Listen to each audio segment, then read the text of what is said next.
Okay, so I thought I'd just give a little bit of an introduction. That this is almost like a little encore video to the lockdown lecture series. And even though I was realizing I was giving all this advice about how to do prototyping and blah blah blah blah, Peridot wanted me to talk a little bit about motivation and finding purpose. So this is kind of imperfect. I've just got a few notes, but I thought I would at least sort of have a stab at what I thought it meant to me, and I hope some of these things are maybe relevant to you too. So I think I should caveat all of this by saying that ultimately I'm quite wary of sort of self-help books, because ultimately it's that thing of it can come across a little bit too clean, a little bit too retrospective, and a bit too polished. So in many ways, I'm hoping I'm not falling down the same trap here, by telling you all this sort of perfect advice, and if you just follow 7 steps, then it's perfect. I'm still going through this process like anyone. Um, but I kind of feel an important thing that, to recognize is that ultimately, if you ever Google these things called the Myers Briggs personality test, or indeed, if you're familiar with, I'm only quite new to this, but Dungeons and Dragons, how they sort of describe, different levels of chaos and order along with good, neutral, and bad. I think Myers Briggs is a downside more expensive, but is kind of operating on a similar sort of principle of just people have very, very disparate personalities.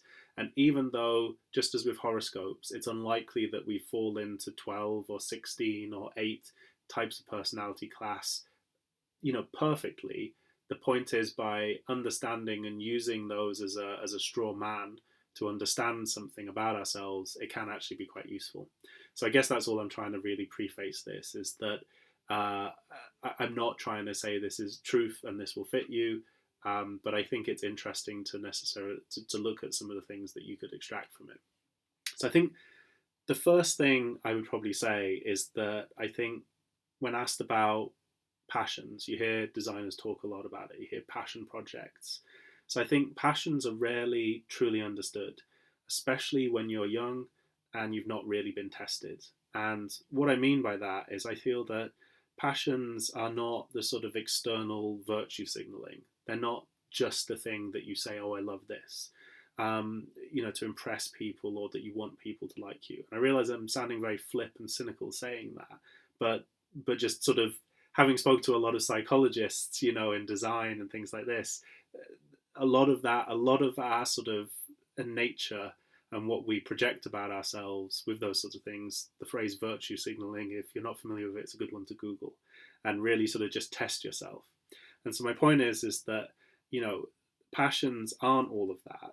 They're the residue left over from having everything taken away. And I think it's what you do, even if you had no money, no love or adoration from a community or whatever, or sponsorship, and no fame or critical acclaim. So this is not to sort of be romantic about having a poverty in any of those areas. That is tough. But I guess referring to this documentary that I keep coming back to of the Century of the Self, that was a big influence on me. Understanding, when you're kind of selling something with manipulative ways or being sold something with manipulative techniques, learn to sort of discern the difference. So I said, however, to be positive and upbeat, some passions don't come from your formative experiences. And it's worth acknowledging this, that quite often your passions, you don't have to say like, oh, since I was 7, I wanted to be a pianist or whatever. It's possible that your passions will also evolve and come later in life. So it might be that when I look back at my childhood, it seems staggeringly obvious that I should have been a designer, or that I would have liked design as a career, because I was always making stuff. I was always good with my hands, always in quotes creative. But it took me this long, long time to like fully embrace it and realize it. So you could say it was latent. It was hidden for a long time. And I know in today's society it seems crazy that you wouldn't, know what a designer is. But honestly, growing up in a rural place in Cumbria, there was no role models, no people to sort of take reference from and decide whether you click with something they're saying. So in some ways, without getting too meta, that's a little bit my motivation for doing this in a place like Bangor, not just going, oh look, here's a big fancy institution in London where everyone knows it's all good anyway. So I care about it, is what I'm saying. So essentially, I wanted to sort of try and think, a lot of the things I love is that this Einstein quote of if you can't explain it simply, you don't understand it well enough. And I think a sort of counterpart to that is if you ever find yourself in a situation with someone who has enough patience and enough self-confidence that they're not just going to get really angry with you, asking the 5 whys, as they're called, just methodically going, okay, but why, but why, but why, but why, but why? And you usually find that most people break around 2 or 3 whys as to like why they run this business, or why they think something is a good idea, or why they're political, da da da da da. So it's not that they're stupid for not knowing it. It's just that life doesn't often force us to dig that deeply within ourselves to really understand the assumptions. So I'm not saying I've mastered this. I'm just saying that trying it has always been very worthwhile to me. And so if I sort of take an example to sound less waffly here, if you say, I use this example as I'm clearly a few pounds overweight, but let's say sort of, if I said, oh, I love going to the gym, is it because I'm insecure that essentially that I'm worried about people don't see me as being attractive or something like this? Is it hard to retain that passion and that motivation? Because ultimately, deep down, even the most vain or whatever of people know that love should be unconditional and not based on physical looks. So even if you are blessed with great looks, you still know deep down you want to be loved, unequivocally. So I guess I'm using this as an example, and forgive me, it's not a perfect example, but it points out this point that is a difficult thing to motivate yourself on. Because if you build a future based on your younger self's insecurities, chances are you'll actually get less insecure about your physical appearance. And so then actually the motivation is less powerful because you haven't got this like fear and insecurity driving you and driving you and driving you to improve. So I don't think it's a good way to start. So if I sort of take it of like, people who I look at who really are just amazingly well motivated at the gym and from a good core, I kind of was sort of wanting to drop myself into what's their narrative. And I think it would go something like this. So I love going to the gym. I love the endorphin rush. It makes me feel alive. I feel alive. That aliveness, that alertness enables me to find reserve in myself to escape sometimes the bad and unpleasant things that life throws at me. So it's a coping mechanism as well as an incredibly rewarding, exciting, exhilarating thing. And then I'm using the whys in case you hadn't realized. And so I see my progression, but I do it for my own goals.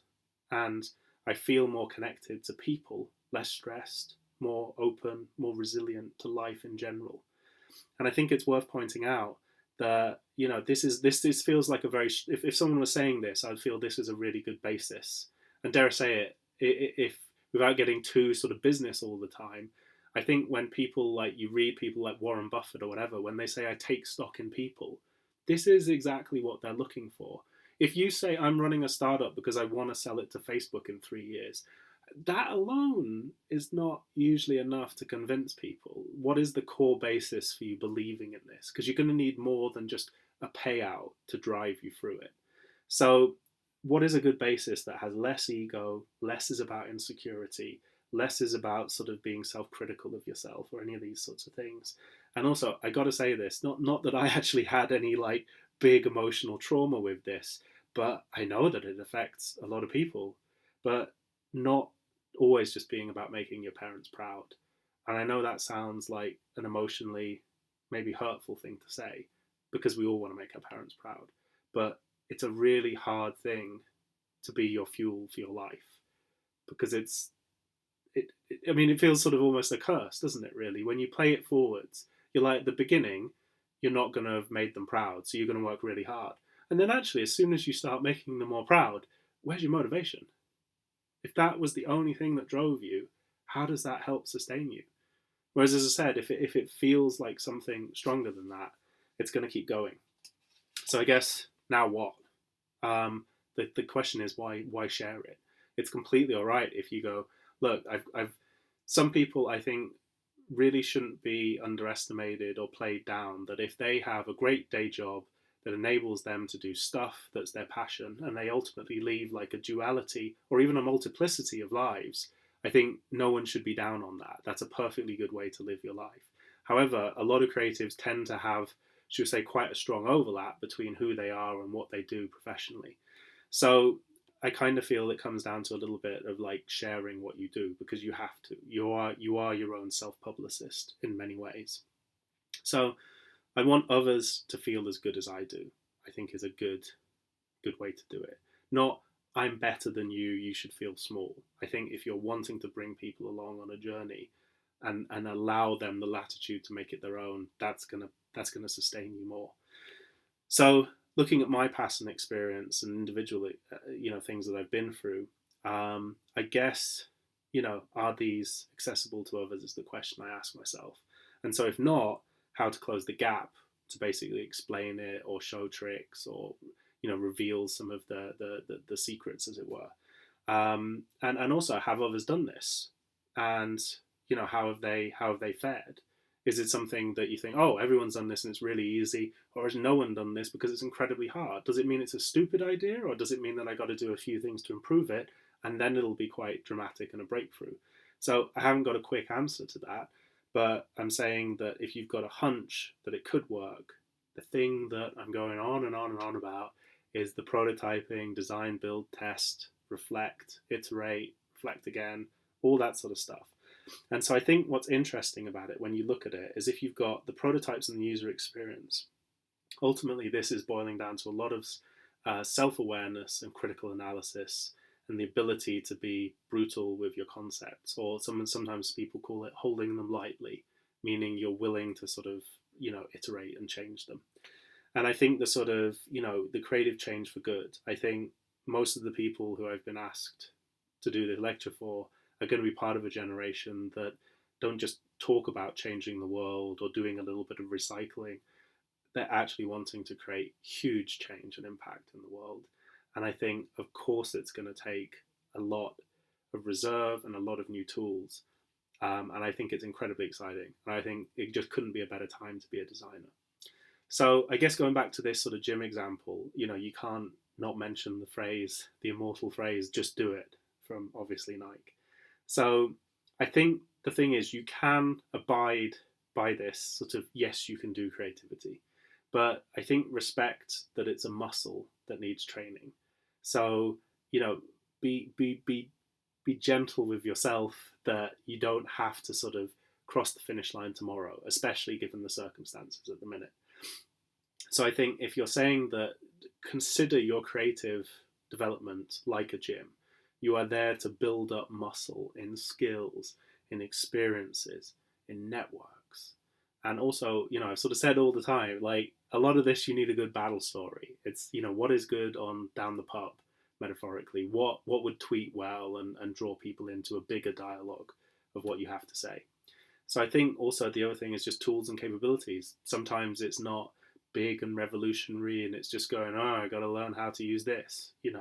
I mean, often one of the hardest things about being more senior in a company is you don't have time to keep up with the small tools, the small techniques.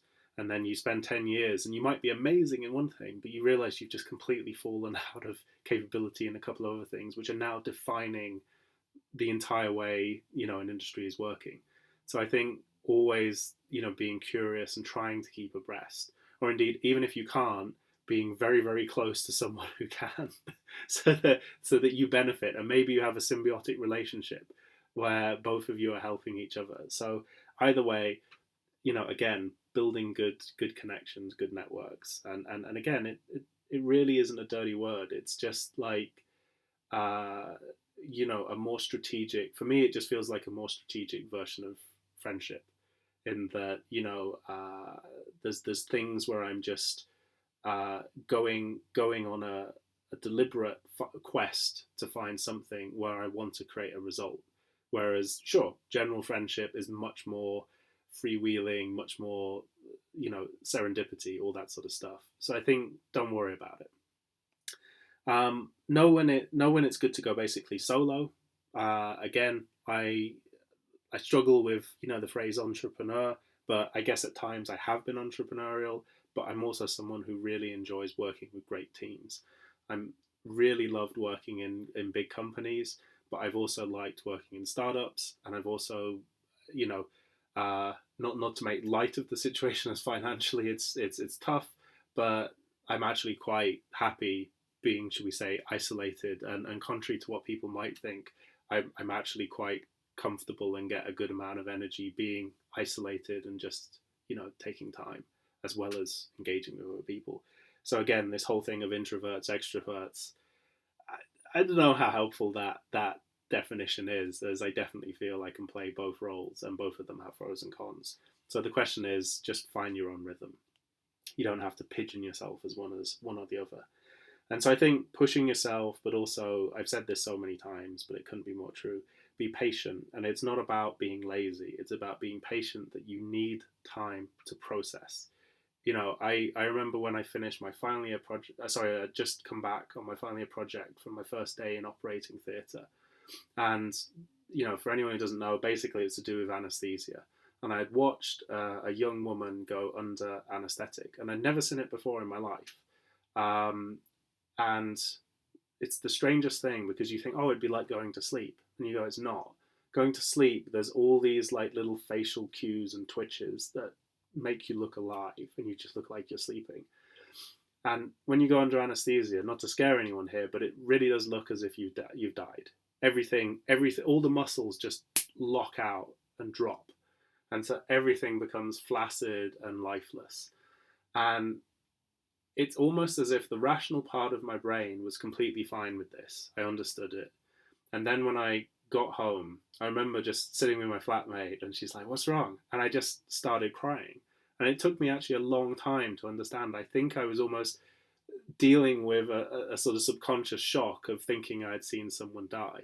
And then I think also just the magnitude of having seen someone go in quotes, broken, and come out fixed was just so incredibly meaningful for me as a student. And I just never witnessed anything as profound in such close quarters of that it was one of the most emotional things I'd ever seen. And so the fact that I did 13 more of those, you could say, meant that I sort of became, because you become sort of hardened or battle ready or whatever you want to call these things. Make it sound very macho, and it's not. It's just that your brain adjusts. But right there in the moment, it was fair to say it's a shock. And so I'd say whenever you try something new that is significant, just allow yourself time for the muscle to rebuild. For someone who doesn't go to the gym, I seem to have a lot of gym analogies. But if you go doing a load of aggressive exercise, you can't just go back in the same day and do exactly the same thing, or the muscle hasn't had time to recover and regrow. So creatively speaking, I'm saying exactly the same thing. Allow yourself a schedule to build. And again, to my earlier point of having a mixed diet, so many people, you always hear this duality of like Einstein, maths, but also played the violin. Most people who know me know that when I'm working on a really intense cognitive project, something will pop up on Instructables because it's the way I loosen up. I do something physical with my hands if I can't unblock the impasse in my mind. So developing ways to sort of holistically manage your creative process and output. And so I think I'm kind of basically just saying the next steps for motivation is a combination of doing stuff, but also finding time to be at peace with not doing stuff and reflecting. So I don't know how much use that is to you, but that's all the knowledge I have at this stage in my career. If I have more, I'll be sure to let you know. And likewise, if there's someone watching this who has some great pearls of wisdom, please share them in the comments below. But I hope this is useful. Thanks so much. Take care. Stay safe. Bye.